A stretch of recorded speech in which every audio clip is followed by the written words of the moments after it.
Hola amigos, ¿cómo están? Yo soy Miriam Jalife y esta es una nueva emisión, perdónenme, es una nueva emisión de nuestro programa A Cuadro con Miriam.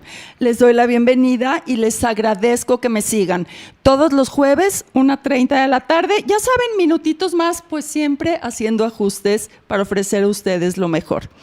Y bueno, en esta ocasión, hablando de lo mejor de lo mejor de lo mejor, Jesús Estrada, tenor. Bienvenido. Hola Miriam, ¿cómo estás? Para mí es un verdadero gusto, un honor estar aquí contigo. Soy fiel seguidor de tu programa y para mí es un sueño y una meta estar aquí. Muchísimas gracias, Jesús. Oye, ¿nos das chance? Solo queremos ver una probadita de tu trabajo. Este video, vamos a pasar un video para que ustedes conozcan, bueno, no conozcan, ya es muy conocido, pero para que sepan de Jesús Estrada en el Teatro de la Ciudad. ¿En dónde me mencionaron? Ese video fue en el Teatro Esperanza Iris. En el Teatro Esperanza Iris. Por favor, solo para que chequen una probadita. No hay luz perpetua que alumbre la oscuridad. Olvida ya su nombre, pues nunca te encontrará congelada en la niebla. Eres brisa en la niebla.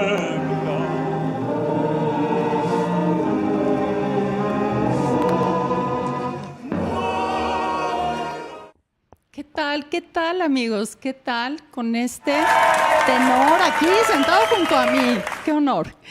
Platícame, Jesús, ¿quién eres? ¿Por qué? ¿Por qué tenor? ¿Por qué esa voz? ¿Cómo? Bueno, pues mira, te platico. Yo soy originario de la Ciudad de México y desde chiquito pues me encantaba la música. O sea, me gustaba mucho, pero no tenía conciencia de que lo me iba a hacer cantar. Entonces, bueno, pues yo me metía a lo que se pudiera de música. Tengo fotos por ahí chiquillo con algún instrumento, cosas así. Pero a los 9 años tuve oportunidad de formar parte del coro de infantes de la Basílica de Guadalupe. Ok. Y bueno, ese coro es un coro profesional, sigue siendo un coro muy importante, pero en aquella época era uno de los coros más importantes del país.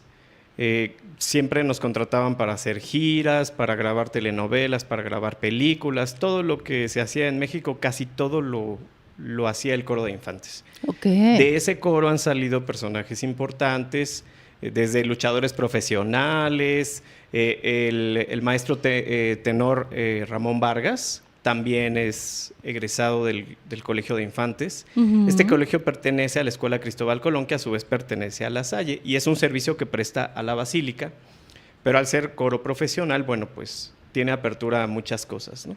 Y ahí me tocó vivir ahí grandes experiencias. Me tocó vivir una gira por Estados Unidos, me tocó hacer la película de Romeo y Julieta, la de Leonardo DiCaprio. Okay. Ahí también cantamos ahí nosotros y me tocó también salir a cuadro. Trabajé estando en el coro, trabajé para Florinda Mesa, por ejemplo. Y entonces ese punto en mi vida pues me abrió así el panorama, ¿no? De querer dedicarme completamente a eso. Ahora te voy a contar un detalle. Yo pensaba que todos los niños hacían lo mismo. Entonces para mí era algo como muy normal, pues el ir a una escuela donde se cantaba, se prestaba un servicio y grabar en algunos foros. Me tocó grabar algunos discos e incluso hacer esta gira. Entonces para mí era una situación normal. Posteriormente a eso, cuando ya uno crece y dice, ah, caray, esto no es lo que todo el mundo hace. Diferente, ajá. Sí. Ingresé a la escuela de iniciación número 3 de Limba y ahí tuve una formación como pianista. Okay. Sin embargo, en el transcurso de esos estudios, el maestro que nos dirigía en coro, pues me hizo la sugerencia de empezar a cantar otra vez como solista, digamos, ¿no? En ese entonces yo no sabía que yo era tenor, es más, yo decía, pues así sabía algo de referencia de la ópera y de los tenores que cantaban ópera, pero yo era completamente ignorante en la materia. comienzo yo a tomar clases con él y de repente pues empezamos a ver que la voz daba y daba y daba un poco más. Y entonces decido hacer mis exámenes para las escuelas profesionales de música, pero ya dirigido a la carrera de canto. Y entonces ingreso al Conservatorio Nacional de Música, de donde soy egresado. Y bueno, ya estando en el conservatorio, pues uno ya se da cuenta de lo que es en realidad pues todo el mundo de la ópera, el bel canto, lo que son las tesituras, y de pronto ahí también empiezan a caer ciertos paradigmas, ¿no? O sea, de repente cae uno en cuenta de que, tenor, claro, pues es como uno nace en su facultad vocal, no es algo que uno elija propiamente ser, sino yo nací como tenor, ¿no? Y afortunadamente la voz me ha dado para poder mantenerme de esa forma y bueno, poder hacer un poquito más de cosas. Y bueno, estando ahí ya en el conservatorio, que la carrera son bastante largas, a la mitad de la carrera me hacen la invitación para regresar a la Basílica de Guadalupe, pero como cantante, ¿no? Como cantante del coro de adultos. Entonces, bueno, me voy a trabajar a la Basílica. Yo decía, me voy a quedar un año, nada más como para disfrutar un poco de eso, porque mi objetivo profesional pues estaba en otro lado. Y me quedé 12 años, mi querida Miriam, 12 años. Y bueno, a lo largo de esos 12 años también me tocó vivir buenas experiencias, como la voz principal del coro de la Basílica. Me tocó, por ejemplo, ser la voz principal en la visita del Papa Francisco en el 2016, me parece que fue.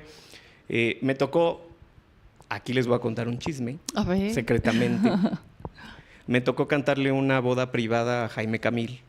La boda real se la cantamos ahí en la Basílica en una pequeña capilla, fue a puerta cerrada. Y luego ya hicieron la misa que fue televisada, ¿no? Pero la buena fue ahí, también me tocó... La mera mera. Cantarle su misa. Ajá. Me tocó cantar también, digamos, como de lo más importante, bueno, la misa de aniversario de Alex Lora y de su esposa Chela. Me tocaba cantar con los chicos de la academia, o sea, también viví muy bonitas experiencias. Muy bonitas ya como experiencias adulto. Y conocer gente.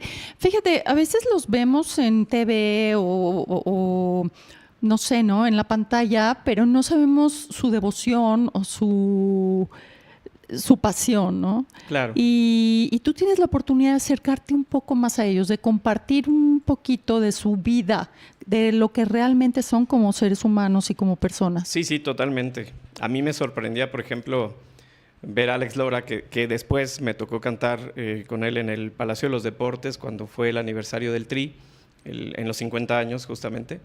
Pero yo lo conocía en un contexto.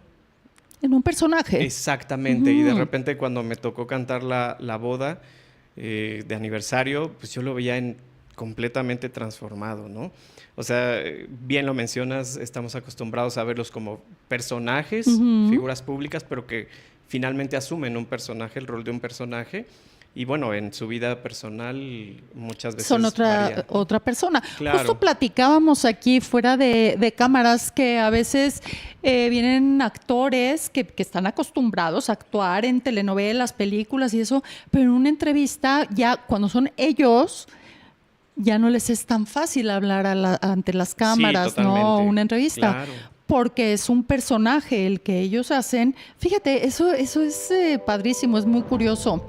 Se desprenden, ¿no? Y, sí. Oye, Jesús, y a ver, me entran varias dudas. Una, dices que tú tuviste el privilegio de nacer con esta voz. ¿Es la voz o es tu diafragma o es tu ejercicio, tu carrera? ¿Qué es? Híjole, Miriam, yo creo que es una combinación de muchas cosas, ¿eh? Había un maestro que decía que si tienes voz para hablar, tienes voz para cantar. Ajá. Yo estoy convencido de ello. Sin embargo, también he notado a lo largo de la carrera que tengo que muchas veces para mí es como los autos, o sea, tal cual los coches. Podemos comprar el mismo modelo y puede venir equipado con lo mismo, pero tú te compras el coche de un color y yo de otro, y a lo mejor, claro, por default a mí me gustó más el que yo compré, evidentemente, porque por eso lo elegí. Sí. Entonces, yo creo que con la voz pasa lo mismo. Es un conjunto de sí, tener la facultad de que todos tenemos voz para hablar, la mayoría, y podemos cantar, ¿no? Aquí en México hay muchísimo talento y pues vete a cualquier karaoke y encuentras mucha gente que canta y que lo hace relativamente bien. O que creen que lo hacen bien, ¿no? Claro. Ya con las copitas, bueno. Claro, sí. Okay. Sí. Y depende que estén cantando, ¿no? Eso. De repente, si ya están sintiendo el dolor, pues le echan más Sí, ganas. no, sí. Pero bueno, digamos que eso es como la facultad. Después viene la otra parte del profesionalismo, ¿no? O sea, esta parte de aprender bien la técnica, porque no es lo mismo que yo cante, vaya, lo he hecho, ¿no? Pero que pueda cantar, por ejemplo, un bolero y después quiera cantar un área de ópera. En teoría es lo mismo, pero claro, los registros son completamente diferentes. Para esos registros, pues empieza la técnica. Ok. Y la técnica, bueno, consiste en aprender a mover los músculos adecuados de la forma adecuada. O sea, como subir la voz. Dime, ¿qué es un tenor? ¿Tenor es el de arriba o ese es barítono? ¿Cuál es el tenor o al centro? Sí, las voces tal cual, Ajá. hombres, mujeres, se dividen en registros graves y registros agudos, ¿no? Ok. En el caso de los varones, el registro grave pues lo conforman los bajos, los barítonos, que empieza ahí una pequeña mezcolanza entre los tonos muy graves y los tonos medio agudos. Medio agudos. Y el tenor es el que canta los tonos agudos. Los agudos. Sí, los más o sea, agudos. es como en mujeres mezzo y mezzosoprano. Exactamente. Okay. Ajá. Y la soprano sería el equivalente al tenor en las al mujeres. tenor. Ok, entonces tú cantas. Bueno, es que yo tomé clases de canto, digo, no soy ninguna profesional, pero sé que se acomoda un poco, como la voz, como que la subes, o como por acá, ¿no? O Sí. de pecho, ¿sí? Entonces tú la sí. subes, o cómo es. ¿Cómo haces? Bueno, aquí vamos a entrar un poco más en los secretos técnicos. Yo he tenido a lo largo de mi carrera, o sea, de hecho yo me sigo coachando y casi todos los cantantes se siguen coachando porque siempre hay cosas que mejorar, Claro, ajá. repertorio que abordar, siempre termina siendo un reto. Pero tuve muchos muy buenos maestros y tuve muy malos maestros. De todos aprendí. Sin embargo, la forma en como yo aprendí, como fue donde sentí que mi voz alcanzó su potencial, fue justamente simplemente apoyar bien para que el diafragma haga su función y aquí como si hablara tal cual, ¿no? Esa es la forma en como yo aprendí, resumidas cuentas. Claro que ese proceso me llevó muchos años de practicar y de hacer estos experimentos de un poco subir la voz, proyectar la voz, que es lo que dicen. ¿Cada vez avanzas más? ¿Cada vez puede ser más aguda tu voz o ya hay un límite, hay un tope? Bueno, lo que pasa es que cuando a nosotros nos clasifican, ¿no? O sea, un maestro o a lo largo de tu vida te pueden clasificar y de repente decir, eres mezzo. Y una mezzo pues tiene ciertas limitantes en cuanto a registro. Claro. Pero de repente puede llegar otro maestro y te dice, no, es que tú eres soprano. Y a mí me ha ocurrido también como maestro, me ha ocurrido que me llegan alumnos o alumnas y de repente me dicen, es que a mí me han trabajado como barítono. Pero yo empiezo a vocalizarlos, les doy algunos tips de técnica y alcanzan notas que ellos juran que en la vida la habían alcanzado. Entonces ahí creo que ocurre que es una mala interpretación de la clasificación que le dan los maestros. Sí, ahora dime, ¿tú puedes cantar aquí? ¿Cómo se llama? Recuérdame por favor, los que cantan, los hombres que cantan, ¿cómo se llama? Que cantan como la parte de pecho, es bajo, ¿no? Ah, bueno, bajo lo que pasa y más o menos al centro, ¿cómo se llaman? sería bajo, barítono y tenor, serían las clasificaciones. ¿Tú puedes cantar como bajo o te lastimarías? No, lo que ocurre es que en realidad creo que no es donde colocas la voz, sino más bien el registro que te da. Yo lo equivalgo a el tamaño de zapato que tú eres. Ok. O sea, si eres 4 y te pongo un zapato del 5, se te va a salir. Ok. Pero si eres 4 y te pongo uno del 3, no te va a quedar. Ok. Entonces, más allá de la colocación de la voz, es el registro natural que cada uno tiene. Ok. O sea, claro, con la técnica puede ampliarse Claro, un poquito. Tienes que tener... Ajá. No, sin embargo, va a perder cierto brillo en algunas posiciones que en otras. Es decir, yo como tenor probablemente alcance algunas notas de bajo, pero no voy a sonar para nada como bajo. Ni el volumen lo voy a dar, Okay. ni la pasta que se requiere. Claro, sonaría un poco más pop, más así, ¿no? Más suave. Sí. Oye, y entonces, a ver, ahorita tú mencionaste, bueno, es toda tu vida que has estado en el canto y en cantos clásicos también, porque bueno, en la basílica, etcétera. ¿siempre te gustó ese género, ese género musical? ¿O alguna vez dijiste, quiero cantar baladas, quiero cantar pop, quiero cantar rock, no sé, reggaetón, no Sí. sé? Porque además, siendo tan joven y enfocarte a esa rama o ese género del canto, y además persistir, ¿no? Sí, claro. Bueno, aquí pasó un poco como fueron muchas cosas providenciales, yo lo llamaría de esa forma. La verdad es que en mi casa o en mi familia no somos o no éramos tan adeptos a escuchar la ópera, ¿no? De repente alguna tía, algún familiar sí eran muy devotos del bel canto. Ujú. Sin embargo, en mi casa tal cual, yo en mi casa yo casi no escuchaba música. Cuando empecé en el coro de infantes, pues bueno, cantaba lo que me decían que cantara, ¿no? Ajá. Cuando fui desarrollándome, creciendo, y cuando hago el cambio de la Basílica inicialmente a Bellas Artes y ahora sí ya Wow. estar dedicado completamente a cantar ópera, para mí fue un proceso en el cual sí pasé por un montón de géneros y un montón de cosas, buscando cierta, pues no voy a decir respuesta, pero sí cierta Como- comodidad. O tratando de encontrarte, ¿no? Sí, totalmente, Ajá. sí, porque al final yo también creo que el canto en mi caso me ha funcionado también pues en un camino casi de introspección para Ujú. irme encontrando conmigo mismo. ¿Qué sientes? A ver, platícame qué sientes. Tú, antes de entrar en un escenario, que por cierto ahorita les vamos a decir sus funciones y todo, antes de entrar en un escenario, ¿qué sientes? ¿Qué piensas? Híjole, pues sí depende del espacio. En mi caso sí dependía de eso. En Bellas Artes, ¿qué decías? Sí. Bueno, ¿qué hago aquí? ¿Que me regreso? ¿Entro? Sí, o sea, nada más porque no había cover, ¿eh? Si no yo hubiera salido corriendo, pero no, es cierto. Mira, o sea, yo por ejemplo, los momentos más álgidos que he tenido como cantante, te puedo decir en la misa del Papa, por ejemplo. Y eso en realidad no era porque lo que yo fuera a cantar era tan complicado, sino bueno, yo lo iba a cantar solo, pero aparte, Wow. cuando llego, me dice el camarógrafo, ¿estás nervioso? Y yo, la verdad, sí, un poquito. Y me dice, no te preocupes, tú nada más piensa que te están viendo más de 100 millones de personas en el mundo. Entonces, obviamente, me puse así como más tenso, ¿no? Sin embargo, fue un momento que disfruté mucho porque para mí era como el punto más alto de lo que yo podía hacer dentro de la basílica. Oye, ¿no? ¿y te miró el Papa? ¿Te volteó a ver? No, porque aparte el espacio donde estábamos nosotros, está el órgano monumental, estamos nosotros de este Ok, lado y el Papa ajá. está en el altar mayor, en Ya. el sitial, entonces no alcanza ¿En algún la momento visión. no interactuaron con él? Sí, cuando iba saliendo. Ok. Sí, en ese momento sí. Ok. Pero bueno, pobrecito, andaba muy enfermo el Papa, entonces tampoco era así como de mucho ánimo. Ajá. En ese momento andaba enfermo. Sí. Sin embargo, por ejemplo, cuando me voy a Bellas Artes, que ahí es donde viene este cambio que para mí fue brutal, ¿eh? O sea, yo estando en la Basílica, el video que compartieron en un inicio, estando yo todavía como parte del coro de la Basílica, me integro a las filas del estudio Cazzarava, que es un estudio de ópera dirigido por la maestra María Cazzarava y Miriam Ok. Bartilotti. Ellas me hacen la invitación para ingresar al estudio, pero ahí sí era cantar pura ópera, ¿no? Entonces,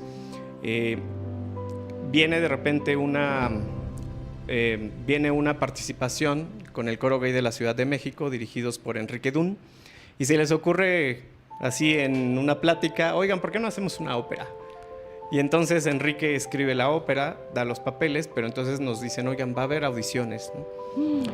Yo hago la audición, me dan el papel Vestido de Arena, que era el principal del tenor, pero para mí era como, bueno, pues es una experiencia más. Sin embargo, cuando salí ya al escenario del Teatro Esperanza Iris, sentí muchísima emoción, mucha emoción, porque aquí entre nos, después de estar 12 años en la Basílica, un momento en el que yo llegué a pensar que a lo mejor ahí me iba a quedar, ¿no? Claro. O sea, ahí va a ser ya toda mi vida.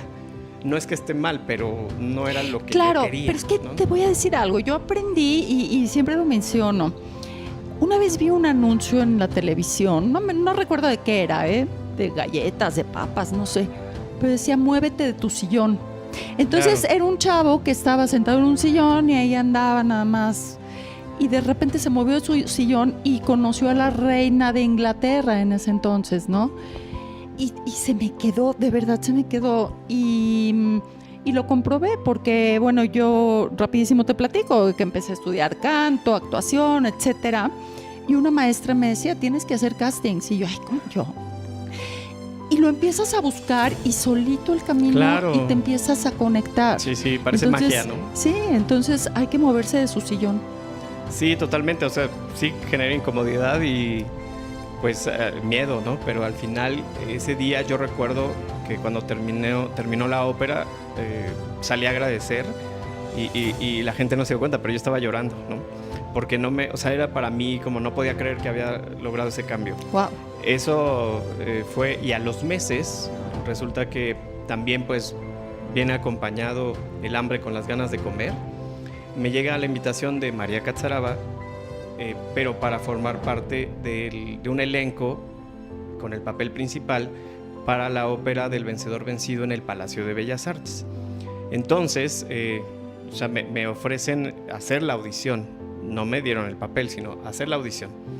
Y todo pasa por algo. El día de la audición no llegó otro tenor que fuera a audicionar para mi papel. Entonces, al final, ayudó también eso a que me dieran a mí el papel. Ok. Y yo te puedo compartir que... Porque aparte el destino te acomoda, Dios te acomoda, Sí, ¿no? totalmente. O sea, yo no lo podía creer. O sea, yo estaba cantando todavía 12 de diciembre de ese año que me hicieron la invitación.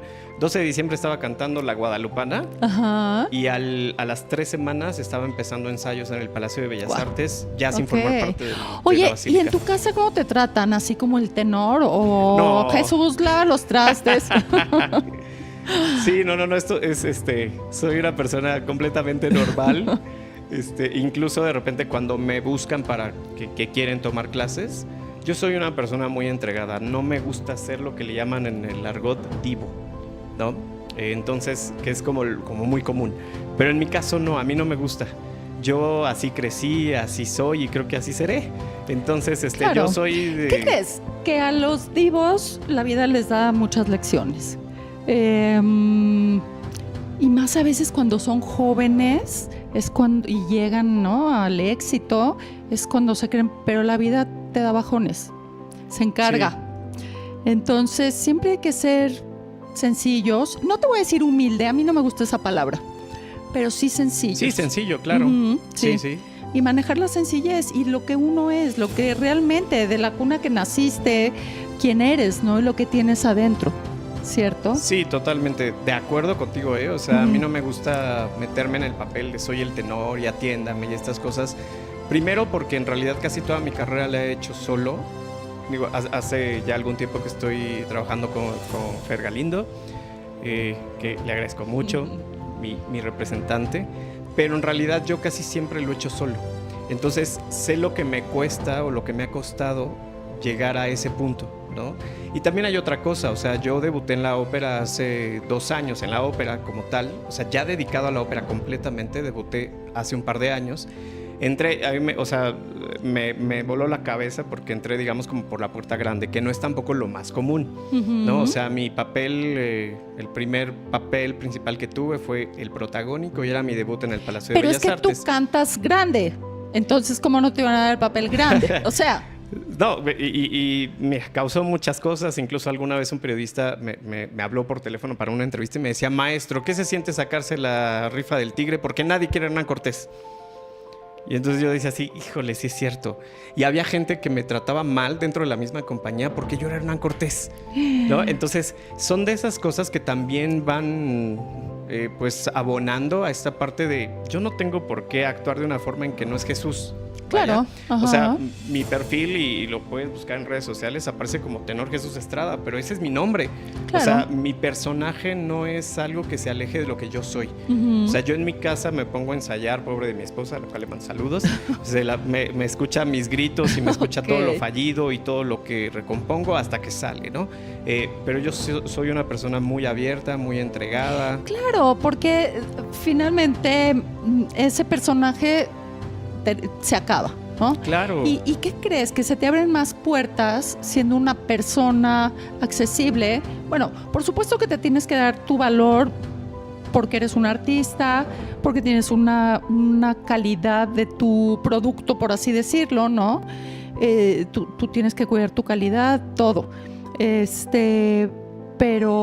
Pero si empieza uno así de divo, sí se le cierran las puertas. Sí, totalmente. ¿no? Cae gordo y simplemente se acaba. Exacto. Ya. O problemático, Sí, ¿no? sí. O quiero, no sé, Tehuacán de no sé qué, agua mineral de los Andes, de no sé qué. Sí, no, para nada. No. Ajá, exacto.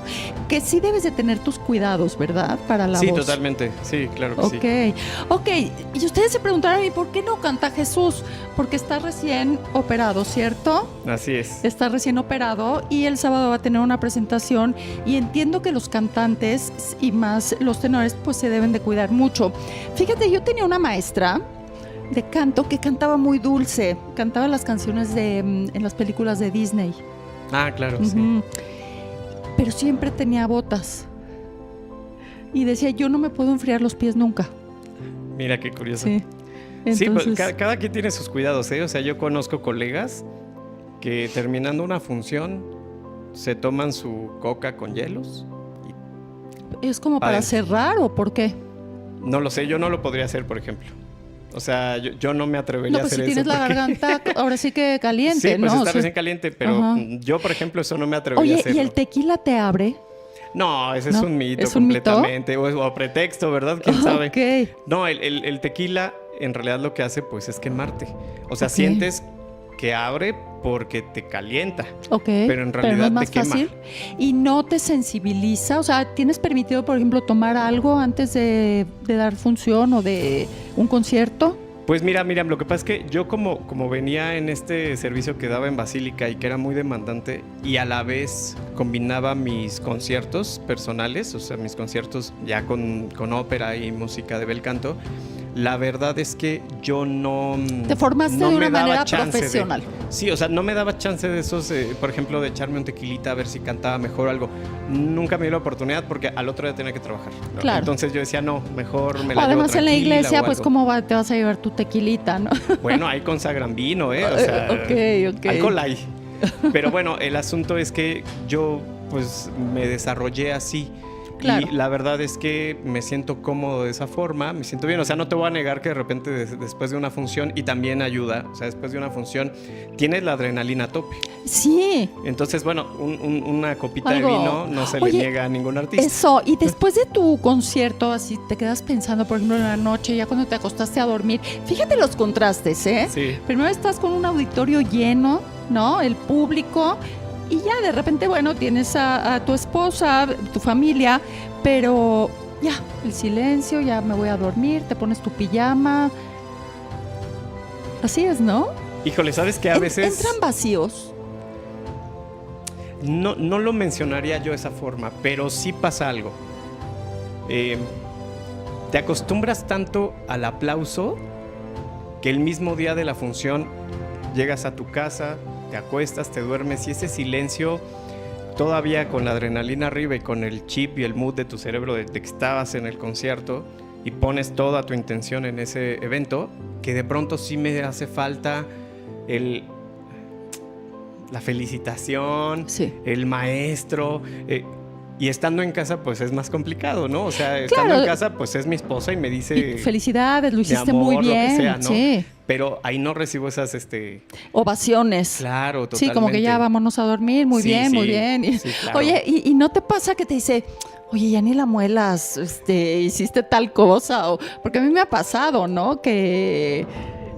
Y más como te conocen de este lado, del lado personal, Sí. me pasó una vez en una función que di de Alicia, mi esposo cuando salgo me dice, ¿por qué lloras? Y yo, ya cállate. Pues porque ahorita estoy en mi personaje, ¿no? Y sí te da así Sí, como... no, pasa, pero ¿qué crees? Que en realidad el más crítico siempre soy yo mismo. Ajá. ¿Te O sea, gusta verte? Lo hago para cuestiones profesionales, Ajá. pero no como para seguir disfrutándome, por así decirlo, ¿no? Claro, No, porque porque tienes que... siempre me voy encontrando algo. Sí. Siempre digo, ay, esta aquí pude haberlo hecho mejor así, a la siguiente que cante esta puedo hacerlo de esta forma. O sea, siempre estoy como ideando. Ujú. Por eso no me gusta tanto verme. Claro. Sí me cuesta. Oye, regálanos un pedacito, ¿puedes? Claro, Sí, claro. sí, gracias. ¿Que de tenor o algo más bajito? Para no lastimarte. Bueno, como habíamos mencionado, el tenor pues es una tesitura en realidad, ¿no? O sea, pues José José era tenor, por ejemplo, ¿no? Ok, No es que los tenores cantemos únicamente ópera. ok. Yo soy cantante de ópera, pero los cantantes de ópera abordamos música mexicana, música de cámara, bel canto, oratorio. Ok. Este pedacito que te voy a cantar es una canción que se llama Divina Mujer, Ok. del maestro Jorge del Moral, me parece. Esta canción está incluida en el programa que vamos a ejecutar el fin de semana en el foro Hermosas Locuras. Hermosas locuras. Hermosas Locuras. Ahorita les platicamos. Y este fragmentito forma parte del programa que vamos a ejecutar. Ok. Muy bien. A ver, un pedacito. ¿Así nada con más. micrófono y todo? Sí, lo que tú me digas. ¿Tenemos el ambiental o como tú te acomodes? Si quieres lo alejo nada más un poquito. Sí, para- sí, lo que tú quieras. Sí. Bueno, este es un fragmentito Ok. de Divina Mujer Ajá. y es una canción muy bonita de Jorge del Moral, poco conocida, pero bueno, ahí les va. Y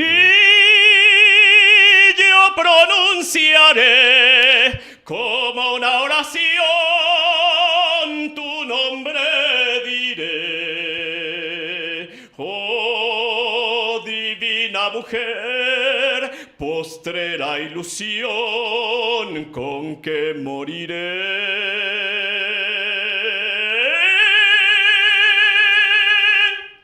¡Wow! Oye, Jesús, wow. Muchas gracias. ¡Ah, qué amables! Oye, wow. Prométeme que más adelante vas a venir aquí ya con tu pianista y Claro, totalmente. ¿sí? y nos vas aquí a cantar 2, 3 canciones por lo menos. Claro, te vengo a hacer un concierto si quieres aquí. Oye, a ver, platícanos. Oye, me entró una duda. Mencionaste que tú tocas el piano y cantas. ¿Puedes ¿En cantar el mismo y tocar evento el te piano? refieres? Sí, o sea, ¿puedes tocar el piano y cantar? Porque Sí tienes que, lo hago. ¿qué coordinas? Manos, la letra, la voz, Mira, ahí tengo un secreto. notas. Uno de mis alumnos me dice, es que tú tienes un grado muy alto como pianista. Le digo, no, más bien te engaño. Porque en realidad yo te voy a decir algo. Yo veo la partitura y justo parte de mi trabajo en la Basílica era acompañar a quien llegara. Entonces me acostumbré mucho a hacer lo que le llaman armonía al teclado. Ok. Es decir, yo no leo toda la partitura ni me toco todas las notas. Voy acompañando con la armonía de lo que voy cantando. Yo, honestamente, cuando doy los conciertos, prefiero siempre, 100% que me acompañe mi pianista. Claro. Siempre, Ok. siempre. Porque, primero, la riqueza musical de los acompañamientos que hicieron los propios arreglistas y los mismos compositores. Hablemos, por ejemplo, de María Grieber, ¿no? Que ella Ujú. prácticamente hacía todo. Es tan hermosa la riqueza musical que tienen que la verdad es que a mí me parece que sería una falta de respeto si no respeto eso, ¿no? Yo siempre lo menciono aquí, fíjate. Para interpretar algo, lo tienes que hacer como debe de ser, si no estás faltando al respeto. ¿Cierto? Claro, hay momentos en los que se presta, se necesita o se Habrá requiere. foros o... Bueno, está bien, Ajá. ¿no? Yo mismo lo puedo hacer. Ujú. Pero sinceramente prefiero que alguien me acompañe porque eso también me da la Y para posibilidad de poder... concentrarte. Exactamente, Ajá. y de poder concentrarme un poco más en mi interpretación, en soltarme, conectarme con el personaje que estoy creando en función de lo que Ujú. canto y que ese personaje se explaye, ¿no? Claro. Y lucirte como tenor. No vas Claro. como músico en ese momento. En ese momento vas como cantante, como tenor. Sí, totalmente. ¿cierto? Yo por eso En el sí. momento en que vayas como músico, entonces lo haces plenamente. Sí, por eso ¿cierto? yo sinceramente trato de, o sea, sé que tengo otras capacidades, hago algo de producción, algo de composición, acompaño, pero no me gusta presentarme como eso, porque siento que no estoy al nivel de los profesionales Claro. que se dedican a eso. Yo, Ok. cantante clavado. Ahora dime, antes de entrar al escenario, aunque eres una persona profesional, pero somos humanos. Claro. Y entonces, no de repente dices, ay, se me desamorró la agujeta, chin, no boleé el zapato, o no me lo bolearon bien, o cosas así. Claro. O, ay, la garganta, X, no sé, Sí, medio sí, sí. comezón. Fíjate que a mí me pasa, es muy común que antes de ya entrar al escenario, hago algo como apretarme el zapato y quedo peor. O sea, es como boicotearme, ¿no? Sí, te ¿Puede entiendo ser? totalmente. Sí. A mí me pasaba eso hace algunos años, pero la verdad es que aprendí, me estresaba. Claro. Entonces dije, mejor ya. yo mejor salgo, si traigo ahí una mancha en el zapato, voy a hacerlo también acá arriba y acá, que la gente ni se va a dar cuenta que Claro. traigo el zapato manchado, ¿no? Entonces, la verdad es que yo prefiero ya no fijarme en esas cosas, pero sí pasa. Y el zapato se te va a olvidar, porque yo digo Claro. que cuando, perdóname, pero cuando entras al escenario, cuando ya estás en el escenario, hasta la diarrea se te olvida. Es real. ¿Sí o no? La sí, verdad. totalmente, claro. ¿No? Antes de llegar al teatro, a lo mejor dices, hijos, es que me duele la rodilla, no sé qué. Cuando llegaste al teatro se te olvidó el mundo entero. Sí, ¿No? esas horas que uno está, tú lo entiendes perfectamente, esas horas en lo que uno pisa el teatro, a que Sí. sale del teatro, el mundo se detiene. El mundo se detiene. Sí, totalmente. Sí. Sí. Y bueno, entonces, ahora sí, platícanos de Hermosas Locuras, pero dices que ya está agotadísimo. Sí, afortunadamente tuvimos una muy buena respuesta y ya en la mañana, ¿verdad? Se terminaron los boletos, se acabaron. Oye, ajá. ¿Me Eh, guardaron 2 boletitos, sí? Sí, claro, ¿Sí? claro, totalmente. Ok. El foro es Hermosas Locuras, es Atlisco número 75. Número Ok. 75 en la Colonia Condesa. Ujú. Ya se terminaron los boletos. Sin embargo, bueno, compartiremos algo después en redes sociales. Ok. Y eso, bueno, es solo el inicio. Tenemos programados otros eventos que anunciaremos en su momento. Lo único que sí ya tengo así bien agenda es 8 y 9 de mayo voy a estar en Mazatlán cantando una ópera de estreno en México que se llama Monkey. Con ¿Monkey? Ajá. que está basada en el libro de El viaje al oeste, que habla sobre el rey mono, o sea, son las aberturas del rey mono y mi Ok. personaje es el monje que conduce al rey mono. Y se presenta, lo estrenamos en Mazatlán 8 y 9 de mayo con Escenia Ensamble, se llama la productora. Y esa misma la vamos a presentar, parece ser que en julio en Ciudad de México y probablemente en octubre en Jalapa, también con 2 fechas. O sea, van a ser 6 fechas en total. Ok, entonces, dinos tus redes sociales, por favor. Claro, en todas las redes sociales estoy como Tenor Jesús Estrada. Así de Tenor fácil en Jesús todas. Estrada en Instagram, en Facebook. En Facebook Sí. deshice la fanpage. La Ok. verdad no me daba muy buen resultado y no me gustaba mucho, pero tengo el perfil abierto, que no es un perfil personal, o sea, también es el mío, pero es un Ok. perfil, no es fanpage. Ok. Y en TikTok también está así como En Jesús TikTok, Estrada. ¿qué haces en TikTok? ¿Cantas? ¿Haces Sí, algo? En TikTok meto ¿Videos? ¿Qué haces? Meto repertorio un poco más ligero, o sea, ahí sí, por ejemplo, me vas a ver en muchos videos tocando en mi casa y cantando un Ok. fragmentito de algo. Te voy a buscar. Sí, claro. Entonces, Tenor Jesús Estrada, ustedes busquen en TikTok, Instagram, Facebook, tienes tu perfil, Sí, Facebook, etcétera. Threads también, ¿no? Y, ok. Oye, ¿tienes hermanos? Tengo 2 hermanas. ¿Y cantan? La mayor sí canta. Ujú. Nunca, de hecho, nunca viví con ella, pero sí canta. Ok. Ella Pero no, tiene muy bonita fíjate, voz. pero hermanos hombres no tienes, No, hermanos hombres varones. no. Ok, porque hubiera sido, a veces yo digo, cuando hay un hermano que triunfa en una cosa, el otro podría triunfar en otra cosa, ¿no? Claro. O uno solo se dedica al arte o así. Qué difícil, ¿no? O qué diferente, o te apoyan, o están contigo, o no sé, ¿no? Sí, no, bueno, con quien tuve más cercanía o con quien tengo más cercanía es con mi hermana menor, Ok. que ya tampoco es tan menor, ¿verdad? Pero Ok. ella era la que tenía más la intención. Cuando terminamos la primaria, ella era la que tenía más la intención de dedicarse al teatro, a todas estas cosas. Ok. Y en realidad ella es psicóloga y el que terminó dedicándose a todo eso, porque también he hecho teatro y cosas así, soy yo. Oye, pero que no deje sus sueños, ¿eh? Nunca es tarde. Sí, no, totalmente. ¿Y Aunque qué no sé crees? si todavía lo quiere hacer, pero Ok, pero ¿qué crees? Que tus sueños siempre te persiguen sí. y tarde o temprano lo haces. Y si no lo haces, te quedas con ese gusanito. Pero sí es muy importante seguir tus sueños. Sí, totalmente. Pero bueno, Ujú. también de pronto la vida te va marcando los caminos, ¿no? Sí, una cosa te va conectando y no dudo que sea muy exitoso y que le guste mucho lo que hace. Sí, Pero no pasa nada. Sí, claro, si si todavía tienes está ese gusanito, interesada, claro. no pasa nada. sí, totalmente. Tengas la edad que tengas, ¿eh? Sí, hasta podríamos real. hacer algo juntos, qué sé yo. Sí. Oye, bueno, pues el tenor Jesús Estrada, ¿qué tal? Qué rica charla. Y bueno, conocimos sobre ti, cómo te formaste, quién eres. Y ya hay muchísimos testigos de que estarás aquí próximamente Claro, cantándonos. firmado así con sangre y todo. Ok, muy bien, pues yo les agradezco, muchísimas gracias. Gracias Jesús. a ti, Miriam. Esta es tu Un gusto. casa, este es tu foro, sabes, las puertas están abiertas siempre. Muchas gracias. Bienvenido siempre. Y yo les agradezco que me hayan acompañado en esta emisión. Por favor, no dejen de seguir Alicia y las Maravillas del Borderline. Yo estaré, como ya les mencioné, 6 de marzo en el Teatro Las Torres, sí, ¿verdad? Teatro Las Torres es del 11 de abril, Monterrey, y ya les iré informando. Creo que el 28 de febrero estaré en Cuernavaca. Yo les voy informando y sigan mis redes, Miriam Jalife en Facebook, Miriam-Jalife en Instagram. Bueno, sigan a Cuadro con Miriam, Miriam Jalife, Miriam- en todas nuestras redes. Muchísimas gracias, bienvenidos siempre. Gracias, Fer, gracias. Muchísimas gracias a mis productores. Los quiero mucho. Muchas gracias.